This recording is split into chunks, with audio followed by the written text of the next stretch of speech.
चला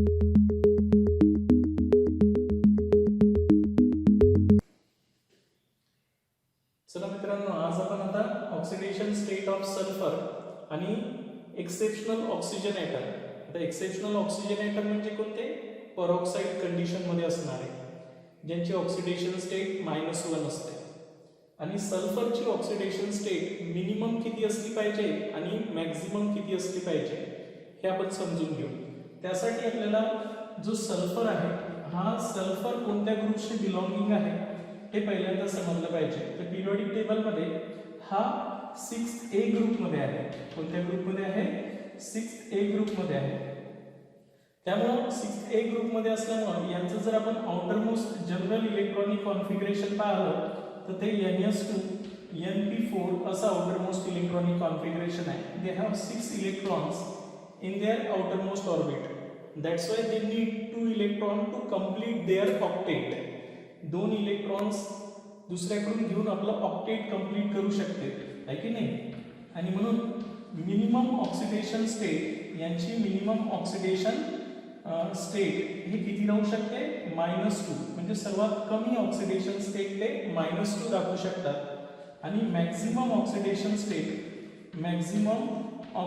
state sulphur maximum किती electron देऊ शकतात दुसऱ्याला? ते 6 इलेक्ट्रॉन देऊ शकतात आपल्या आउटरमोस्ट ऑर्बिट मध्ये. म्हणजे मॅक्झिमम त्यांची 6 असली पाहिजे. कधीच कोणताच सल्फर वाला कंपाऊंड जो असेल तर सल्फर मध्ये कधीच +7 किंवा +8 ऑक्सिडेशन स्टेट नसणारच, लक्षात ठेवायचं आहे. सल्फरची कधीही मॅक्झिमम ऑक्सिडेशन स्टेट ही +6 येईल आणि मिनिमम ऑक्सिडेशन स्टेट -2 येईल. यांच्या मधातल्या येऊ शकतात, पण याच्या वरता ऑक्सिडेशन स्टेट सल्फरची कधीच येणार नाही. आणि बऱ्याचशा फॉर्म्युल्यात तुम्हाला असं लक्षात येईल की हे 6 पेक्षाही जास्त चाललेली दिसेल. मग याचा अर्थ तिथे ऑक्सिजन हे एक्सेप्शनल केसेस मध्ये राहणार आहे, बरोबर आहे. आणि मॅक्झिमम ऑक्सिडेशन स्टेट कोणताही ॲटम हे एकतर हॅलोजन सोबत नाही तर मग ऑक्सिजन सोबतच करत असतो. त्यामुळे आपल्याला क्लिअर असलं पाहिजे की आपण कोणता फॉर्म्युला स्टडी करून राहिलो, समजून राहिलो. त्यामुळे पहिल्यांदा तर आपल्या डोक्यात हे असलं पाहिजे की सल्फरची मिनिमम किती राहू शकते आणि मॅक्झिमम ऑक्सिडेशन स्टेट फॉर्म्युल्यामध्ये किती राहू शकते. ठीक आहे. आता ही इन्फॉर्मेशन तुम्हाला माहिती झाल्यानंतर आता आपण प्रत्येक फॉर्म्युल्यामध्ये, या प्रत्येक केसेसमध्ये आपण ऑक्सिडेशन स्टेट काय करणार आहोत? कॅल्क्युलेट करणार आहोत सल्फरच्या. तर सर्वात पहिला फॉर्म्युला काढू आपण. सल्फ्युरिक ऍसिड हा जो दिलेला आहे, या फॉर्म्युल्याची पहिल्यांदा ऑक्सिडेशन स्टेट काढू. पहिले एक्झाम्पल दिलेलं आहे आपलं H2SO4. तर यांची ऑक्सिडेशन स्टेट काढण्यासाठी सल्फरची ऑक्सिडेशन स्टेट इथे किती राहणार आहे? तर +6 मॅक्झिमम ऑक्सिडेशन स्टेट. मी तुम्हाला सांगितलं आहे की हा मॅक्झिमम सल्फर जो असतो तो सल्फर मॅक्झिमम +6 ऑक्सिडेशन स्टेट आणि मिनिमम -2 ऑक्सिडेशन स्टेट मध्ये राहू शकतो. हे महत्वाची की इन्फॉर्मेशन तुमच्या ब्रेनमध्ये फिट ठेवा. आणि मग कोणताही प्रॉब्लेम सॉल्व्ह करत असताना आपल्या लक्षात आलं पाहिजे की सल्फर मॅक्झिमम +6 किंवा मिनिमम -2 पर्यंत ऑक्सिडेशन स्टेट त्याचा आन्सर येऊ शकते. आता बघा, इथे आपण 2 हायड्रोजन ॲटम आहे, एक सल्फर आहे, 4 ऑक्सिजन ॲटम आहे. त्याच्यामुळे टोटल इज इक्वल टू काय करणार आपण? 0. हायड्रोजनसाठी आपण 1 घेत असतो, सल्फरची काढायची आहे, ऑक्सिजनसाठी -2 घेतो. त्यामुळे सिंपल फॉर्म्युला राहील या प्रकारे. 8 हे काय होईल? x - 6 is equal to 0, x is equal to +6. त्यामुळे इथे याची ऑक्सिडेशन स्टेट सल्फरची काय राहणार आहे? +6 ऑक्सिडेशन स्टेट राहील. त्यानंतर सल्फ्युरिक ऍसिड नंतर सल्फ्युरस ऍसिड म्हणतो आपल्याला. याला काय म्हणतो? सल्फ्युरस, कारण त्याची ऑक्सिडेशन कमी झालेली आहे स्टेट. याला सल्फ्युरिक ऍसिड म्हणतात, इक ऍसिड, तो सल्फ्युरस ऍसिड. दुसरा जो फॉर्म्युला आपला आहे तो आहे H2SO3. याला आपण सल्फ्युरस ऍसिड म्हणणार आहोत. यांची ऑक्सिडेशन स्टेट काढू आता आपण. यांची सल्फरची ऑक्सिडेशन स्टेट जर काढायची असेल तर 2 हायड्रोजन 1 सल्फर 3 ऑक्सिजन घेसाल इज इक्वल टू 0. अशा प्रकारे हायड्रोजनसाठी आपण +1 घेत असतो, ज्यांची काढायची आहे त्यांच्यासाठी x, ऑक्सिजनसाठी -2, टोटल 0. त्याच्यामुळे 2 + x - 6 इज इक्वल टू 0. त्याच्यामुळे इथे काय राहणार आहे? x - 4 इज इक्वल टू 0 आणि त्याच्यामुळे x इज इक्वल टू काय येणार आहे? +4. इथे बघा सल्फरची मॅक्झिमम +6 होती, इथे काय राहणार आहे? सल्फरची +4 ऑक्सिडेशन स्टेट ही राहते. आणि याला आपण सल्फ्युरस ॲसिड म्हणत असतो. मॅक्झिमम ऑक्सिडेशन स्टेट असणाऱ्या कंपाऊंडला आपण इक ॲसिड म्हणणार आणि त्याच्यापेक्षा कमी ऑक्सिडेशन स्टेट असणारा, 2 ऑक्सिडेशन स्टेट कमी झाली तर त्याला आपण अस ॲसिड म्हणतो. म्हणून याचं नाव आहे सल्फ्युरस ॲसिड, याचं नाव आहे सल्फ्युरिक ॲसिड. ठीक आहे, अशा प्रकारे.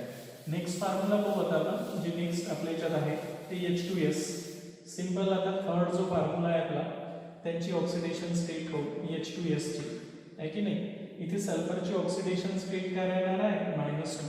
कशी काय -2 राहणार आहे, 2 hydrogen plus sulphur is equal to 0. x हायड्रोजनसाठी आपण काय घेत असतो 1 आणि म्हणून x इज इक्वल टू काय येणार आहे -2 होऊन जाईल. त्याच्यामुळे -2 ऑक्सिडेशन स्टेट राहील. H2S मध्ये तो -2 लोवेस्ट ऑक्सिडेशन स्टेट मध्ये राहील. त्यानंतर नेक्स्ट फॉर्म्युला आहे आपला S8 फॉर्म मध्ये पकर रिंग स्ट्रक्चर असते सल्फरचं आणि म्हणून आपण होमोएटॉमिक मॉलिक्यूल असेल तर त्याची ऑक्सिडेशन स्टेट 0 लिहित असतो, कोणताही होमोएटॉमिक मॉलिक्यूल असू दे. त्यानंतर नेक्स्ट फॉर्म्युला आपला जो दिलेला आहे तो आहे SO2. यामध्ये सल्फरची ऑक्सिडेशन स्टेट काढायची आपल्याला. Sulphur +2 oxygen is equal to 0. -4 तिकडे गेला +4 म्हणजे इथे +4 ऑक्सिडेशन स्टेट राहणारच आहे. काढून पाहू आपण. 2 × -2 is equal to 0. x - 4 is equal to 0. x is equal to +4 आणि म्हणून सल्फर डायऑक्साईडमध्ये सल्फरची ऑक्सिडेशन स्टेट +4 राहील. त्यानंतर सल्फर नेक्स्ट आपला कोणता आहे S2 मॉलिक्यूलमध्ये याची ऑक्सिडेशन स्टेट 0 राहील, कारण हा डायटॉमिक मॉलिक्यूल्स आहे आणि होमोएटॉमिक मॉलिक्यूल असेल तर त्यांची ऑक्सिडेशन स्टेट ऑलवेज काय असते 0 असते. तर या प्रकारे आपण ऑक्सिडेशन स्टेट यांच्या कॅल्क्युलेट केल्या. त्यानंतर आपल्याला Na2S सोडियम सल्फाईडची काढायची. नेक्स्ट फॉर्म्युला आपला जो कोणता असेल ते आहे की नाही, तर Na2S या कंपाऊंडची आपल्याला ऑक्सिडेशन स्टेट सल्फरची काढायची आहे. त्यासाठी आपल्याला माहिती आहे मेटलसाठी +1, त्याच्यामुळे हे काय राहणार आहे -2 ऑक्सिडेशन स्टेटमध्ये राहील. काढायचं असेल तर 2 sodium +1 sulphur is equal to 0. First ग्रुपसाठी आपण काय घेत असतो, अल्कली मेटलसाठी +1 ऑक्सिडेशन स्टेट घेत असतो आणि म्हणून इक्वल टू 0. म्हणून x इज इक्वल टू काय येणार आहे -2. त्याच्यामुळे याची -2 ऑक्सिडेशन स्टेट राहील. त्यानंतर Na2SO3 सोडियम सल्फाईड. काय सोडियम सल्फाईड आहे हा फॉर्म्युला. नेक्स्ट जो कोणता असेल ते हा सोडियम सल्फाईडची ऑक्सिडेशन स्टेट काढू आपण. तर सल्फरची ऑक्सिडेशन स्टेट काढण्यासाठी तसं डायरेक्ट काढू शकतो आपण. याची ऑक्सिडेशन स्टेट +4. कशी काय आहे ती +4, टॉई सोडियम आहे, एक सल्फर आहे +3 ऑक्सिजन ॲटम आहे. Total is equal to 0. त्याच्यामुळे आपण फर्स्ट ग्रुपसाठी +1 घेत असतो, फर्स्ट ग्रुपचे मेटल जे असतात ते. त्यानंतर x ऑक्सिजनसाठी -2 करतो इक्वल टू 0. त्याच्यामुळे काय येणार आहे 2 + x - 6 इज इक्वल टू 0. त्याच्यामुळे काय येणार आहे x - 4 इज इक्वल टू 0. त्याच्यामुळे x इज इक्वल टू +4. त्यामुळे इथे +4 ऑक्सिडेशन स्टेट येऊन जाईल याची. नेक्स्ट आपण SO3 ची ऑक्सिडेशन स्टेट पाहणार आहोत, जो कोणता असेल ते SO3 ची ऑक्सिडेशन स्टेट सल्फरची. त्यासाठी आपल्याला सरळ याची +6 ऑक्सिडेशन स्टेट येईल. कसं काय येणार आहे तर sulphur +3 oxygen is equal to 0. त्याच्यामुळे ज्यांची काढायची आहे ती x - 2 इज इक्वल टू 0 आणि x - 6 इज इक्वल टू 0. त्याच्यामुळे x इज इक्वल टू +6. त्याच्यामुळे इथे सल्फर +6 ऑक्सिडेशन स्टेटमध्ये आहे. त्याच्यामुळे हे सिंपल कंपाऊंड आहे, यांच्यामुळे यांच्या प्रॉब्लेमच नाही. आपण ऑक्सिडेशन स्टेट काढत असताना जे आपले रूल्स होते ते रूल जर व्यवस्थित माहिती असेल तर तुम्ही फटाफट ऑक्सिडेशन स्टेट काढसाल. त्यानंतर आता आपण Na2 नेक्स्ट जो फॉर्म्युला आहे आपला Na2 यांच्यामध्ये ऑक्सिडेशन स्टेट काढणार आहोत आहे की नाही. ज्या अर्थी हे Na2 आहे ना, त्या अर्थी ऑक्सिजनचे ऑक्सिडेशन हे +1 आहे तर हे -2. ही -2 ऑक्सिडेशन स्टेट घ्यायची. कशी काय तर ते काढून पाहू आपण. Two sodium +1 oxygen is equal to 0. त्याच्यामुळे 2 × +1 + x is equal to 0. x is equal to -2. त्याच्यामुळे ऑक्सिजनची ऑक्सिडेशन स्टेट इथं -2 आहे. इथे पाहू आता आपण हा जो नेक्स्ट फॉर्म्युला आहे आपला Na2O2 आहे की नाही. या फॉर्म्युल्यामध्ये ऑक्सिजनची ऑक्सिडेशन स्टेट किती येते ते त्यासाठी आपण काय करणार आता -1 येते. ते कशी येते आता बघा. इथे आता जर टॉईस n घेतले आपण, इथे सोडियम घेतला आणि टॉईस ऑक्सिजन आहे आपल्यापाशी, टोटल काय राहणार आहे 0. त्याच्यामुळे आपण सोडियमसाठी +1 घेतो, फर्स्ट ए ग्रुपच्या मेटलची ऑक्सिडेशन स्टेट. ऑक्सिजनची आपल्याला काढायची आहे सपोज 2x आहे की नाही. म्हणून 2x + 2 is equal to 0. 2x is equal to -2 आणि x is equal to x is equal to -2/2 म्हणजे -1 आणि that's why the oxidation state of oxygen in sodium peroxide, याचा अर्थ ही कोणती लिंकेज आहे, परऑक्साईड लिंकेज आहे, म्हणून एक्सेप्शनल ऑक्सिजन आहे या फॉर्म्युल्यामध्ये, हे लक्षात ठेवायचं आहे परऑक्साईड फॉर्ममध्ये. याचा अर्थ इथे ऑक्सिजनमध्ये लिंकेज या प्रकारचे आहे, सोडियम परऑक्साईड म्हणणार आपण, हा वाला फॉर्म्युला असा असेल. क्लिअर झालं मी काय सांगितलं आहे ते?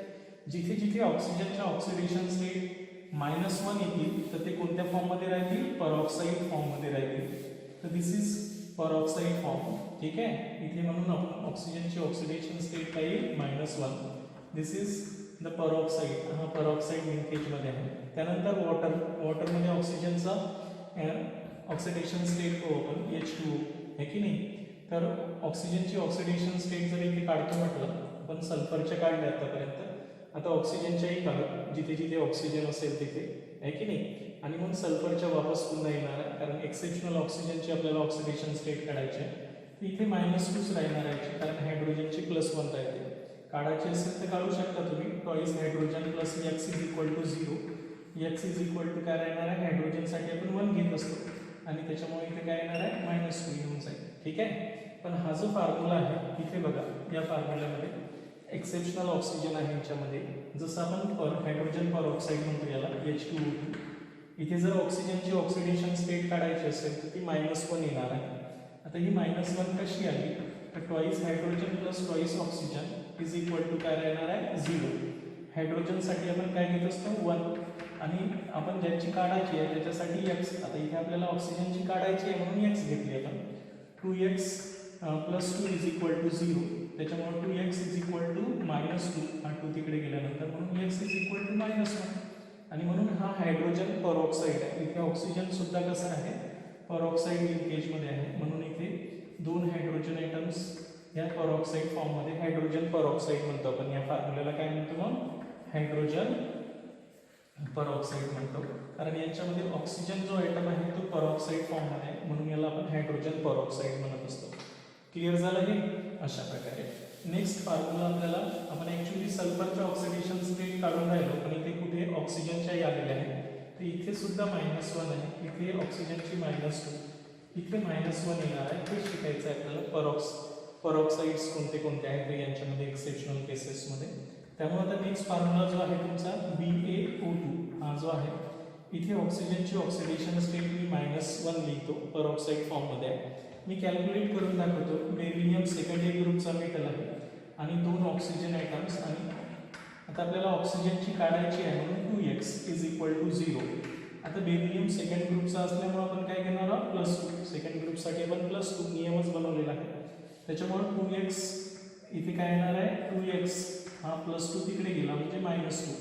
x इज इक्वल टू -2/2 म्हणजेच -1 आहे की नाही. त्यामुळे इथे ऑक्सिजनची ऑक्सिडेशन स्टेट काय राहणार आहे, -1. याचा अर्थ हे जे ऑक्सिजन आहे की नाही, हे वाले ऑक्सिजन ज्यांच्यावर निगेटिव्ह चार्ज आहे, हे बेरिलियम काय पॉझिटिव्हला अटॅच आहे, बेरिलियम परऑक्साईड म्हणणार आहोत आपण याला. अशा प्रकारे हा फॉर्म्युला असेल. त्यानंतर नेक्स्ट आपण कोणाचा पाहणार आहोत, K2SO4. बघा नेक्स्ट आपला फॉर्म्युला कोणता आहे आता, K2SO4. यांच्यामध्ये आपण ऑक्सिडेशन स्टेट काढणार आहोत. K2SO4 सल्फरची काढायची आहे. इथे आपण ऑक्सिजनच्या काढल्या, हे 1, इथे सल्फर 1, 2, 3, 4, 5 आणि 6 केसेसमध्ये आपण ऑक्सिजनच्या काढल्या. त्यामध्ये 3 केसेसमध्ये परऑक्साईड आहे, म्हणजे एक्सेप्शनल ऑक्सिजन आहे, म्हणून आपण हेडिंगच टाकलं होतं की oxidation state of sulphur and exceptional oxygen आहे. कुठे कुठे रेग्युलर ऑक्सिजनची काढली आणि त्याच्यासोबत त्या परऑक्साईड म्हणजेच एक्सेप्शनल केसेसची पाहिली. आता नेक्स्ट या फॉर्म्युल्यामध्ये सल्फरची काढायची आहे. Twice potassium plus 1 sulphur 4 oxygen atoms is equal to 0 राहील, आहे की नाही. सल्फरची काढायची आहे म्हणून x 4 - 2 इज इक्वल टू 0. इथे काय नाही राहणार, पोटॅशियमसाठी आपण काय घेणार आहोत, 1 + 1, त्याच्यामुळे 2 + x - 8 इज इक्वल टू 0. त्याच्यामुळे x इज इक्वल टू काय राहणार आहे, +6. त्याच्यामुळे हा सल्फर +6 स्टेटमध्ये आहे, हे माहिती होते आपल्याला. डायरेक्ट काढता येते, -8 + 2 -6 तिकडे गेला +6, डायरेक्ट सांगता येते. अशा प्रकारे आपल्याला काढता आलं पाहिजे, त्यासाठीच प्रॅक्टिस करून राहिलो आपण. एक्झॅक्टली आपण रूल तर माहिती करून घेतले, तर रूलच्या नंतर काही एक्सेप्शनल केसेस येतात का ते बघू. आता इंटरेस्टिंग प्रॉब्लेम चालू होईल इथून, बघा लक्षात ठेवायचा. आहे ना. सोडियम सल्फेट पासून आपण व्यवस्थित समजून घेऊ. आता आपण नेक्स्ट कोणाची काढायची आपल्याला, Na2SO4 सोडियम सल्फेटमध्ये सल्फरची ऑक्सिडेशन स्टेट काढायची आहे की नाही. तर इथे सिंपलच आहे, काही प्रॉब्लेम नाही आहे. टॉईस Na ॲटम आहे plus sulphur plus 4 oxygen atoms. त्याच्यामुळे आपण काय करणार आहोत, ऑक्सिडेशन स्टेट काढत असताना ज्यांची काढायची आहे ते X, ऑक्सिजनसाठी -2 इज इक्वल टू 0 आणि सोडियमसाठी काय देणार आहोत +1 आहे की नाही. अशा प्रकारे म्हणून 2 + x - 8 इज इक्वल टू 0. त्याच्यामुळे x इज इक्वल टू काय येणार आहे +6. इथे सुद्धा हा +6 ऑक्सिडेशन स्टेटमध्ये आहे. तर बेसिकली सोडियम सल्फेटचा फॉर्म्युला काढतो मी बघा, हे महत्त्वाचं आहे आपल्यासाठी. SO4 अशा प्रकारे राहील आणि हे 2 ऑक्सिजन जे आहेत यांना असे सोडियम आयन्स अटॅच असेल. तर हे झालं आपला सोडियम सल्फेट. काय म्हणतो आपण याला, सोडियम सल्फेटचा फॉर्म्युला झाला आहे सोडियम सल्फेट. ठीक आहे. आता इथे याची ऑक्सिडेशन स्टेट होती +6 आणि प्रत्येक ऑक्सिजनची -2 होती. आता नेक्स्ट केस घेतो मी, बघा लक्षात ठेवायचा आहे. हा फॉर्म्युला घेतल्यानंतर Na2S2O3 इथे काय झालेलं आहे माहिती आहे का, एक ऑक्सिजन ॲटम कमी होऊन तो सल्फरमध्ये कन्वर्ट झाला आहे. आणि जेव्हा असं होते त्यावेळेस यांची ऑक्सिडेशन स्टेट आपण कॅल्क्युलेट करू. बघा यांची ऑक्सिडेशन स्टेट कॅल्क्युलेट करू. नेक्स्ट फॉर्म्युला हा महत्त्वाचा फॉर्म्युला आहे आपल्यासाठी. आता हे सर्वच केसेस महत्त्वाचे आहेत, व्यवस्थित लक्ष द्या. आता Na2S2O3 आहे की नाही. तर या केसेसमध्ये काय झालं की एक ऑक्सिजन इकडे कमी झाला आणि सल्फर वाढला, असं झालं ते अशा प्रकारे. तर ऑक्सिजनचं कन्व्हर्शन जर सल्फरमध्ये होत असेल तर त्याच्या नावाच्या समोर काय येत असते, थायो. काय वर्डिंग येत असते, थायो येत असते. आणि त्याच्यामुळे या कंपाऊंडचं नाव राहणार आहे सोडियम थायोसल्फेट. काय म्हणणार आहोत आपण, सोडियम थायोसल्फेट असं म्हणणार आहोत. आता यांची ऑक्सिडेशन स्टेट काढण्यासाठी यांचा फॉर्म्युला काढू. आताच आपण सोडियम सल्फेटचा फॉर्म्युला काढला होता, तो असा होता, बरोबर आहे. हा सोडियम सल्फेटचा फॉर्म्युला होता, Na पॉझिटिव्ह अशा प्रकारे. आणि यामुळं याची आपण ऑक्सिडेशन स्टेटही काढली होती +6. काय काढली होती, +6. आता इथे काय झालं की एक ऑक्सिजन, या ऑक्सिजनमधला एक ऑक्सिजन यांनी काढला, म्हणजे एक ऑक्सिजनचं कन्व्हर्शन कशात झालं, सल्फरमध्ये झालं. त्याच्यामुळे मी इथे काय लिहिणार आहोत, सल्फर. हा वाला फॉर्म्युला बनवला बेसिकली. आता मोठा प्रॉब्लेम असा आहे की नेमकं या सल्फरची ऑक्सिडेशन स्टेट आणि या सल्फरची ऑक्सिडेशन स्टेट सारखी आहे का, नाही. या सल्फरची तर मॅक्झिमम ऑक्सिडेशन स्टेट आहे +6 आणि या सल्फरची ऑक्सिडेशन स्टेट आहे -2 आहे की नाही. मग आता नेमकं लिहायचं काय, -2 लिहायचं का +6 लिहायचं आहे. आपण ॲक्च्युली जेव्हा रेडॉक्स रिएक्शन सॉल्व्ह करतो तर या फॉर्म्युल्यामध्ये आपण सल्फरची ॲव्हरेज ऑक्सिडेशन स्टेट घेत असतो. ॲव्हरेज ऑक्सिडेशन स्टेट आपण जशी रेग्युलर काढतो तशीच आहे, sodium plus twice sulphur plus thrice oxygen आहे की नाही इज इक्वल टू 0. बघा ॲव्हरेज ऑक्सिडेशन स्टेट काय आली असते यांची, 2 × 1 + 2x + 3 × -2 इज इक्वल टू 0. त्याच्यामुळे हे 2 हे 2x हे -6 is equal to 0. 2x - 4 is equal to 0 आणि x इज इक्वल टू काय राहिलं असतं 2. आणि म्हणून या सल्फरची ऑक्सिडेशन स्टेट ॲव्हरेज काय राहिली असती, this is the average oxidation state आहे की नाही. ही ॲव्हरेज ऑक्सिडेशन स्टेट आहे. म्हणजे काय की this sulphur in sodium thiosulphate has two different oxidation state, that is one of the sulfur is +6 and one of the sulfur is -2 अशा प्रकारे. त्यामुळे तुम्हाला सल्फर याचे स्ट्रक्चर काढता येणं आवश्यक आहे. आता तुम्हाला माहिती आहे की सल्फरची व्हॅलन्सी 6 आहे, त्याच्यामुळे आपण ॲडजस्टमेंट करून व्यवस्थित फॉर्म्युला काढू शकतो आहे की नाही. थोडं थोडं तुम्ही आता सध्या 11वीत असल्यामुळे तुम्हाला हे भारी जाईल, पण तुम्ही एकदा जर कॉन्सन्ट्रेशन्स व्यवस्थित दिलं तर तुम्हाला फॉर्म्युला कोणताच पाठ करावा लागणार नाही, बरोबर आहे. मी पुन्हा एकदा समजावून सांगतो की इथे गडबड तुमच्यासाठी काय आहे ते. तर हे जे Na2SO4 आहे याला आपण काय म्हणतो, सोडियम सल्फेट म्हणतो. काय म्हणतो, सोडियम सल्फेट. आणि या सोडियम सल्फेटमध्ये या सल्फरची ऑक्सिडेशन स्टेट आहे +6. यांचा फॉर्म्युला जर काढतो म्हटलं आपण, यांचं स्ट्रक्चर काढतो म्हटलं तर सल्फरचं व्हॅलन्सी 6 असल्यामुळं प्रत्येक ऑक्सिजनची व्हॅलन्सी 2 असल्यामुळं आपण या प्रकारे यांचा फॉर्म्युला बनवत असतो, बरोबर आहे. आणि यामध्ये ही याची ऑक्सिडेशन स्टेट जेव्हा काढली ती +6 आहे. हे सोडियम सल्फेट आहे. आता मी जेव्हा याच फॉर्म्युल्यामध्ये एक ऑक्सिजन काढून यांच्या जागी जर सल्फर ऍड केला तर फॉर्म्युला बनतो Na2S2O3. बरोबर आहे हा वाला. तर मग जेव्हा एक ऑक्सिजन काढून त्याच्या जागी जर सल्फर येत असेल तर नावातनी थायो असा शब्द येत असते. काय येत असते? थायो. म्हणून या सोडियम सल्फेटचं नाव आता या फॉर्म्युल्यातनी एक सल्फर वाढला, ऑक्सिजन कमी होईल म्हणून याचं नाव आहे सोडियम थायो सल्फेट. आहे की नाही? आता सोडियम थायो सल्फेट मध्ये तुम्ही जर ॲव्हरेज ऑक्सिडेशन स्टेट काढली तर +2 येते. आहे की नाही? पण ऍक्च्युअली या सल्फरची ऑक्सिडेशन स्टेट +2 आहे का? नाही. ऍक्च्युअली जेव्हा फॉर्म्युला काढसाल तुम्ही तर हा फॉर्म्युला असा आहे. एक ऑक्सिजन सल्फरनं काय केला गेलेला आहे? रिप्लेस केला गेलेला आहे. बाकी फॉर्म्युल्यामध्ये सेम आहे. हा जो फॉर्म्युला आहे बाकीचा तो सेम आहे. बघा फक्त इथे एक ऑक्सिजनच्या ऐवजी काय आलेलं आहे? सल्फर. त्यामुळे इथे जो सल्फर आहे यांची ऑक्सिडेशन स्टेट मॅक्झिमम +6 आहे आणि या सल्फरची ऑक्सिडेशन स्टेट -2 आहे. तर त्यामुळे ऍक्च्युअली सल्फरची आपण ॲव्हरेज ऑक्सिडेशन स्टेट बॅलन्स करण्यासाठी वापरणार. पण हे तुमच्या जर लक्षात आलं तर ऍक्च्युअली दोन्ही सल्फरच्या ऑक्सिडेशन स्टेट फॉर्म्युल्यामध्ये सेम नाहीत. आहे ना? अशा प्रकारे क्लिअर झालं मी काय सांगितलं आहे ते. त्यानंतर आपण नेक्स्ट ऍसिड पाहू. बघा लक्षात ठेवायचं या दोन फॉर्म्युल्यामध्ये काय रिलेशन आहे तुमच्या लक्षात आलं असेल. आहे का? याच्यात आता नेक्स्ट फॉर्म्युले काढू. ते फॉर्म्युले तसेच आहेत, लक्षात ठेवायचं आहे की नाही. आता हा वाला फॉर्म्युला आपण पाहू. हा वाला फॉर्म्युला काय होता? H2SO5 आहे. आता महत्वाचं आहे आपले हे ऍसिड्स. आहे की नाही? H2SO3 हे 3-4 केसेस आपण क्लिअर करू. या 4 केसेससाठी सर्वात पहिली केस सांगतो आता मी H2SO5.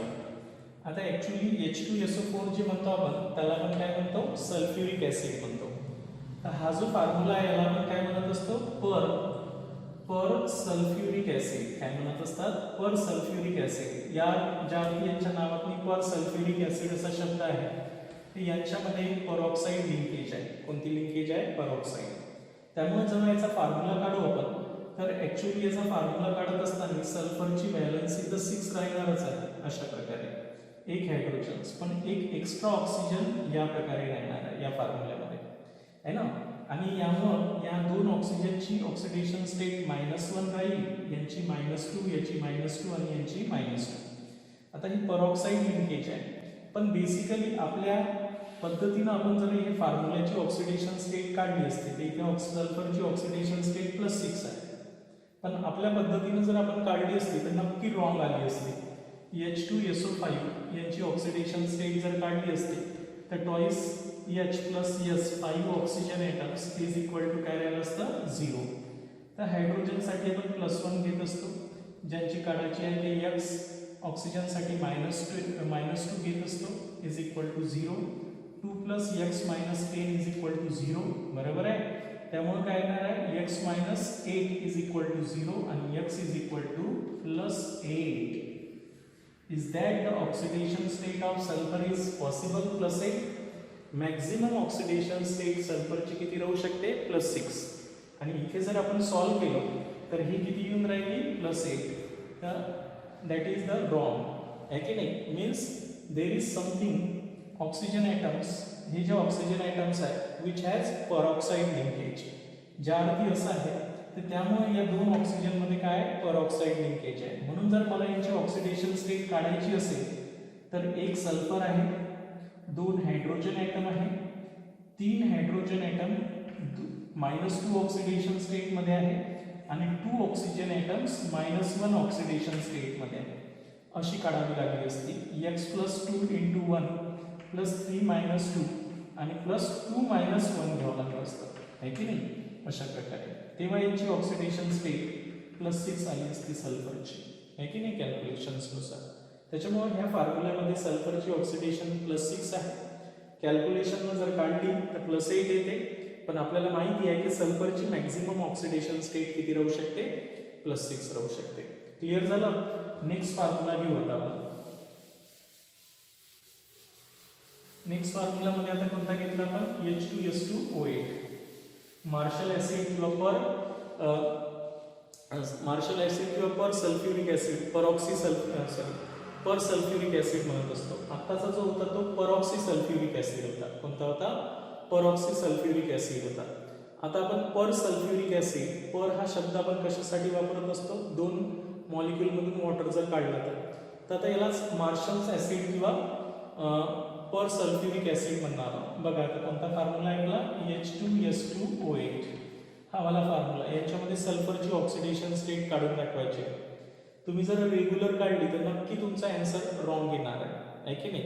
त्यामुळे या फॉर्म्युल्याला आपण कोणते कोणते नाव देत असतो हेही लक्षात ठेवायचं आहे. यालाच काय म्हणतात? मार्शल्स ऍसिड म्हणत असतात. काय म्हणतात? मार्शल्स ऍसिड्स म्हणतात. किंवा याचं दुसरं नाव आहे पर सल्फ्युरिक ऍसिड. काय म्हणतात त्याला? पर सल्फ्युरिक ऍसिड. सल्फ्युरिक ऍसिड याला आपण परऑक्सी सल्फ्युरिक ऍसिड म्हणत असतो. काय म्हणतो? परऑक्सी सल्फ्युरिक ऍसिड म्हणत होतो. याला पर सल्फ्युरिक ऍसिड म्हणत असतो. पायरो. काय म्हणतात? पायरो किंवा पर सल्फ्युरिक ऍसिड. आता बघा हा फॉर्म्युला जो आहे यांच्यामध्ये आपण ऑक्सिडेशन स्टेट कॅल्क्युलेट करू. त्यासाठी मला पहिल्यांदा याचा फॉर्म्युला तयार करता आला पाहिजे. 2 सल्फर ॲटम आहे आणि 8 ऑक्सिजन ॲटम आहे. तर यांच्यामध्ये एक अशी परऑक्साईड लिंकेज राहणार आहे. एक सल्फरला मी किती व्हॅलन्सी देणार आहोत? अशा प्रकारे 6, 2, 2, 4 आणि 2, 6 अशा प्रकारे. त्यानंतर इथे 2, 2, 4 आणि 2, 6 या प्रकारे 2 हायड्रोजन ॲटम आहे. तर असा हा फॉर्म्युला राहील. तर यामध्ये हे जे 2 ऑक्सिजन आहे यांची ऑक्सिडेशन स्टेट -2 राहील, -1 राहील. बाकी या सर्वच ऑक्सिजनची ऑक्सिडेशन स्टेट -2, -2, -2 राहील. आहे की नाही? आणि या दोन्ही सल्फरची ऑक्सिडेशन स्टेट +6 राहील. ठीक आहे. पण बेसिकली आपण आपल्या नियमानुसार जर काढली असती तर कशी राहिली असती? हा H2S2O8 आहे की नाही? तर हे 2 हायड्रोजन, 2 सल्फर, 8 ऑक्सिजन आणि इज इक्वल टू 0. त्याच्यामुळे 2 × 1 + 2x + 8 -2 इज इक्वल टू 0 राहिलं असते. त्याच्यामुळे 2 + 2x - 16 is equal to 0. 2x is equal to 14 आहे की नाही? अशा प्रकारे 8 × 16 16 झालं असतं हे 2 आहे की नाही? मग हे -14 2x इज इक्वल टू 14 आलं असतं आहे की नाही? आणि x इज इक्वल टू काय राहिलं असतं? 7. Is that the possible oxidation state is 7? Maximum oxidation state is 6. That's why it is a wrong answer. हे सुद्धा रॉंग आन्सर राहिलं असतं. त्याच्यामुळे 2 of the oxygen atoms are in the peroxide linkage आहे की नाही? That's why they are called as Marshall acids. यांना आपण मार्शल ऍसिड म्हणतो किंवा पायरोसल्फ्युरिक ऍसिड म्हणतो. इथपर्यंत सर्वांच्या लक्षात आलं असेल हा फॉर्म्युला. इथे जर आपण हा वाला फॉर्म्युला आहे हे तेच आहे. हायड्रोजनच्या ऐवजी काय आणलाय आपण? सोडियम आणलेला आहे आणि म्हणून याला आपण सोडियम पर सल्फेट म्हणतो. काय म्हणतो? सोडियम पर सल्फेट. इथे फक्त Na पॉझिटिव्ह येईल आणि इथे Na पॉझिटिव्ह येईल. Here the oxidation state of sulphur is +6. तिथेही ऑक्सिडेशन स्टेट +6च राहील. इथेही +6 राहील मॅक्झिमम. इथेही +6. त्याच्यावर तर राहू शकत नाही. भलेही फॉर्म्युल्यानुसार ती येते. त्याचं कारण आहे की त्यांच्यामध्ये 2 ऑक्सिजन परऑक्साईड फॉर्ममध्ये असतात. आता फायनली हा जो फॉर्म्युला आहे बघा लक्षात ठेवायचा आहे. हा शेवटचा फॉर्म्युला N2S2O6 सोडियम पर थायोसल्फ्युरिक ऍसिड म्हणणार आहोत आपण. आता इथे काय झालं की याच्यामध्ये पुन्हा हे 2 ऑक्सिजन ॲटम्स सल्फरमध्ये कन्वर्ट केले गेले आणि म्हणून 6 आणि हे 4 झालं. हा सेम फॉर्म्युला राहील. बस याच फॉर्म्युल्यामध्ये आता 2 ऑक्सिजन ॲटम कशात कन्वर्ट करणार आहोत आपण? सल्फरमध्ये. त्याच्यामुळे 2 ऑक्सिजन 2 सल्फरची ऑक्सिडेशन स्टेट -2 राहील आणि 2 सल्फरची ऑक्सिडेशन स्टेट +6 राहील. आणि त्याच्यामुळे हा जो कंपाऊंड आहे ज्यांच्यामध्ये आपण ऑक्सिजनचं कन्वर्शन्स कशात कन्वर्ट करत असतो? सल्फरमध्ये कन्वर्ट करत असतो. तर त्यांच्या नावात थायो शब्द येत असते. म्हणून या कंपाऊंडचं नाव येणार आहे सोडियम पर थायो सल्फेट. त्यानुसार सोडियम पर थायो सल्फेट. तर in this sodium per thiosulfate the 2 sulfur have +6 oxidation state and 2 sulfurs are -2 oxidation state. आणि हे जर करून आपण कॅल्क्युलेशन्स केलं तर प्रत्येक सल्फरची ऑक्सिडेशन स्टेट आता +6 येऊन जाईल. या दोन्ही सल्फरची ऑक्सिडेशन स्टेट +6 येणार आहे. जर आपण कॅल्क्युलेशन्स न करतो म्हटलं तर इथं 2 सल्फर तुमचे वेगळे घ्यावं लागेल, 2 सल्फर वेगळे घ्यावं लागेल, प्लस 2 ऑक्सिजन तुमचे परऑक्साईडवाले घ्यावं लागेल आणि बाकीचे जे 6 ऑक्सिजन आहे, 4 ऑक्सिजन आहे, 1 2 3 4 ऑक्सिजन तुमचे -2 वाले घ्यावं लागेल, प्लस 2 सोडियम घ्यावं लागेल, काय घ्यावं लागेल प्लस 2 सोडियम आणि इक्वल टू 0 आहे ना. तर इथे आपल्याला यांच्यासाठी 2 सल्फरसाठी -2 टाकावं लागेल आणि ज्या सल्फरची काढायची आहे त्यांच्यासाठी 2x घ्यावं लागेल. इथे 2 ऑक्सिजनसाठी -1 घ्यावं लागेल आणि 4 ऑक्सिजनसाठी -2 घ्यावं लागेल, प्लस 2 सोडियमसाठी 1 घ्यावं लागेल. आणि असं जर केलं तर इथे सल्फरची ऑक्सिडेशन स्टेट +6 येईल अशा प्रकारे. त्याच्यामुळे असे काही फॉर्म्युले येतील तुम्हाला, तर घाबरायचं नाही तर आपण 11वीतच एकदम सोडून देईल की हे एवढे फॉर्म्युले आपल्या डोक्यात कसे राहतील म्हणून. ते आपोआप जसं जसं व्हॅलन्स आहे क्लिअर होईल, ऑक्सिडेशन स्टेट क्लिअर होईल, तर तुम्हाला हे फॉर्म्युले सुद्धा क्लिअर होतील, आहे की नाही. आणि आपण जे तुमचं बोर्ड एक्झाम आहे त्या बोर्ड एक्झामपेक्षा एक्सटेंडेड फॉर्ममध्ये, म्हणजे तुम्हाला कुठं कन्फ्युजन्स राहिलं नाही पाहिजे अशा फॉर्ममध्ये थोडंफार समजावून सांगण्याचा प्रयत्न करून राहिलो. ज्यांना खूप जास्त वाटत असेल त्यांनी सुरुवातीचे जे ऑक्सिडेशन स्टेट आहे ते काढणं समजून घ्यायचं, बाकी यांच्यावर जास्त लक्ष द्यायचं नाही, आहे ना. आणि ज्यांना हे जमते त्यांनी मग काय करायचं की थोडं यांच्यामध्ये इन्सर्ट व्हायचं आहे, कारण आपल्याला कॉम्पिटिटिव्ह एक्झाम द्यायचे आहे आणि कॉम्पिटिटिव्ह एक्झाम द्यायचे असेल तर असे फॉर्म्युले येणारच आहे ना. आणि ते फॉर्म्युले आपल्याला काही कठीण नसते, सुरुवात असते तेव्हा आपल्याला वाटते की हे कठीण आहे, आणि जसं तुमचं पी ब्लॉक चॅप्टर होऊन जाईल तेव्हा सल्फरचे कंपाऊंड्स एकदा माहिती झाले की अरे असे सल्फर कंपाऊंड बनवतो, मग असे फॉर्म्युले बनणार आहे, अशी त्याची ऑक्सिडेशन स्टेट राहणार आहे, त्यामुळे असं पाठ करण्याचं काम नाही पडणार आहे, बरोबर आहे. आणि म्हणून तुम्ही थोडंसं कॉन्सन्ट्रेशननं लक्ष द्या. आणि मीही सुद्धा तसं समजावून सांगून राहिलो. मी पहिले हायड्रोजन्स घेतले, आता मी कोणते घेतले, सल्फरचे व्हेरियस ऑक्सिडेशन स्टेट, आणि मॅक्झिमम किती राहू शकते, मिनिमम किती राहू शकते. मॅक्झिमम जर जास्त आली +8 वगैरे आली तर ती राहू शकत नाही, याचा अर्थ तिथं ऑक्सिजन परऑक्साईड फॉर्ममध्ये असतील, हे नक्की कन्फ्युजन्स होणार आहे. आणि मिनिमम -2 राहणार आहे, त्याच्या खाली नाही जाणार, आणि +6 त्याच्यावर तर नाही राहणार सल्फरची ऑक्सिडेशन स्टेट. म्हणून कुठं जर +7 येत असेल आणि कुठं जर +8 येत असेल तर ते राहणारच नाही. याचा अर्थ फॉर्म्युल्यामध्ये कुठंतरी परऑक्साईड लिंकेज असणार आहे ऑक्सिजन सोबत. आणि शेवटी कोणताही +5 नंतर +4 +5 +6 ऑक्सिडेशन स्टेट हे नेहमी ऑक्सिजनवाल्यांसोबतच यांची कंपाऊंड दिसतील तुम्हाला. त्याच्यामुळे टेन्शन घेण्याचं काम नाही आहे. मी तुम्हाला सांगितलं आहे की हे हायर ऑक्सिडेशन स्टेट फक्त फ्लोरीन आणि ऑक्साईड सोबतच बनवू शकतात. त्याच्यामुळं फॉर्म्युले काढत असताना आपण जर व्यवस्थित विचार केला तर आपल्याला टेक्निकली सर्व जमणार आहे. त्याच्यानंतर आता आपण पुन्हा असंच हॅलोजन झाला आणि सल्फर झाला, एक्सेप्शनल ऑक्सिजन झाले बऱ्याच जागी, असेच अजून बरेचसे फॉर्म्युले पाहणार आहोत, जेणेकरून खूप सारे कंपाऊंड आपण ऑक्सिडेशन स्टेट कॅल्क्युलेट केल्या की आपल्याला एकदम क्लिअर होऊन जाईल की आपल्याला फॉर्म्युला कोणताच पाठ करावा लागणार नाही. ठीक आहे.